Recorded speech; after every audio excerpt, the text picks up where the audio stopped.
Heart patient છો અને ખબર નથી કે એક્સરસાઇઝ કરવી કે ના કરવી, ચિંતા ન કરશો. આ વિડીયો જોયા પછી તમારા બધા જ ડાઉટ સોલ્વ થઈ જશે. અમેરિકન હાર્ટ ઇન્સ્ટિટ્યૂટે એક રિસર્ચમાં કહેલું છે કે દરેક વ્યક્તિ કે હાર્ટ પેશન્ટ હોય કે નોર્મલ વ્યક્તિ હોય એને 150 મિનિટ એક અઠવાડિયાની એક્સરસાઇઝ તો કરવી જ જોઈએ.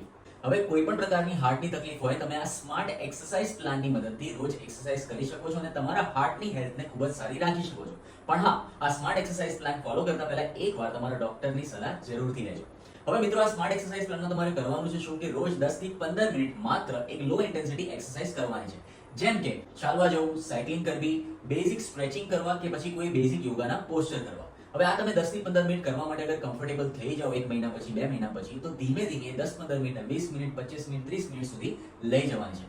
આ રીતે જે દિવસે તમે 30 મિનિટ સુધી પહોંચી ગયા અને અઠવાડિયામાં ખાલી માત્ર 5 દિવસ તમે એક્સરસાઇઝ કરશો તો પણ તમારો 150 મિનિટનો ક્રાઇટેરિયા તમે ફૂલફિલ કરી દેશો અને તમારા હાર્ટની હેલ્થને સારી રાખી શકશો, બ્લડ પ્રેશરને પણ કંટ્રોલમાં રાખી શકશો.